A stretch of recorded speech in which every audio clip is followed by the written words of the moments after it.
റോഡിൽ രാഷ്ട്രീയ പാർട്ടികളുടെ റാലികളും പ്രകടനങ്ങളും പാടില്ലെന്ന് മദ്രാസ് ഹൈക്കോടതി. ദേശീയപാതയിൽ പ്രകടനങ്ങളും പരിപാടികളും പാടില്ലെന്നും മദ്രാസ് ഹൈക്കോടതിയുടെ മധുരൈ ബെഞ്ച് ഉത്തരവിട്ടു. കരൂർ ദുരന്തത്തിന് പിന്നാലെ സമർപ്പിച്ച പൊതുതാൽപര്യ ഹർജിയിലാണ് കോടതിയുടെ ഇടപെടൽ. മുഹമ്മദ് റഹീസ് ചെന്നൈയിൽ നിന്ന് വിവരങ്ങളുമായുണ്ട്. റഹീസ്, ഈ റാലികളിലും അതുപോലെ തന്നെ പോസ്റ്ററുകൾ, ബാനറുകളൊക്കെ പതിപ്പിക്കുന്നതിനും ഏത് തരത്തിലുള്ള നിയന്ത്രണമാണ് ഇപ്പോൾ കോടതി ഇടപെടലിലൂടെ വരാൻ പോകുന്നത്? എന്താണ് ഈ വിഷയത്തിൽ കോടതി നടത്തിയിട്ടുള്ള പരാമർശങ്ങൾ? മറ്റു വിശദാംശങ്ങൾ എന്തൊക്കെയാണ്?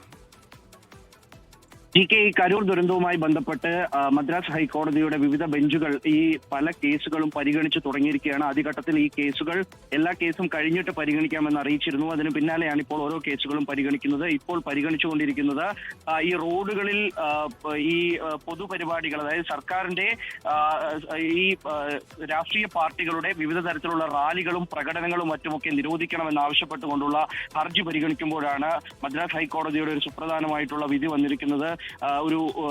അതായത് ഈ റോഡിൽ ഇത്തരത്തിൽ രാഷ്ട്രീയ പാർട്ടികളുടെ റാലികളും പ്രകടനങ്ങളും പാടില്ല എന്ന് മദ്രാസ് ഹൈക്കോടതി പറയുന്നു. ദേശീയപാതയിൽ പ്രകടനങ്ങളും പരിപാടികളും നടത്താൻ പാടില്ല. ഇത്തരത്തിൽ പരിപാടികൾ നടത്തുന്നത് ഒരു പ്രത്യേകമായിട്ടുള്ള ഇടത്തിലായിരിക്കണം എന്ന് കോടതി പറയുകയാണ്. അതിനപ്പുറത്തേക്ക് ഇതിന് കൃത്യമായിട്ടുള്ള ഒരു നിയമം കൊണ്ടുവരും, അല്ലെങ്കിൽ കൃത്യമായ മാർഗനിർദ്ദേശം അടങ്ങിയ ഒരു നിയമം കൊണ്ടുവരും എന്നുള്ള കാര്യം കൂടി മദ്രാസ് ഹൈക്കോടതി പറഞ്ഞു പോകുന്നു. കേസിൽ വാദം തുടരുകയാണ്. ഇപ്പോഴും സർക്കാരും ഒപ്പം തന്നെ ഈ ഹർജിക്കാരും അവരുടെ വാദങ്ങൾ ഉന്നയിക്കുകയും ചെയ്യുന്നുണ്ട്. ഈ പരിപാടി നടന്നത് ഒരു പ്രധാനപ്പെട്ട റോഡിലാണ്. അവിടെ ധാരാളം നാശനഷ്ടങ്ങൾ ഉണ്ടായി എന്നതടക്കമുള്ള ഹർജികളാണ്. അതായത് ഈ പരിപാടി നടന്നതുമായി ബന്ധപ്പെട്ട് സ്വകാര്യ കക്ഷികൾക്കടക്കം വലിയ നാശനഷ്ടങ്ങൾ ഉണ്ടായിരുന്നു.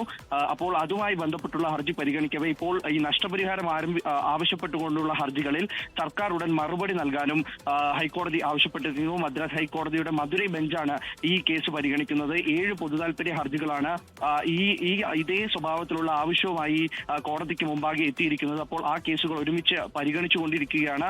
അതിൽ തന്നെയാണ് ഈ സുപ്രധാനമായിട്ടുള്ള ഒരു ഉത്തരവ് വരുന്നത്. അത് നേരത്തെ തന്നെ നിയമം ഉണ്ടായിരുന്നതാണല്ലോ, അത് എന്തുകൊണ്ട് പാലിക്കപ്പെടുന്നില്ല എന്നുള്ള ചോദ്യം കൂടി ഇപ്പോൾ കോടതിയുടെ ഭാഗത്തു നിന്ന് വരുന്നുണ്ട്.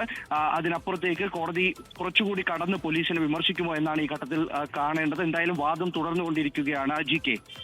ശരി, മുഹമ്മദ് റഹീസ് ആണ് വിവരങ്ങൾ നൽകിയത് ചെന്നൈയിൽ നിന്ന്.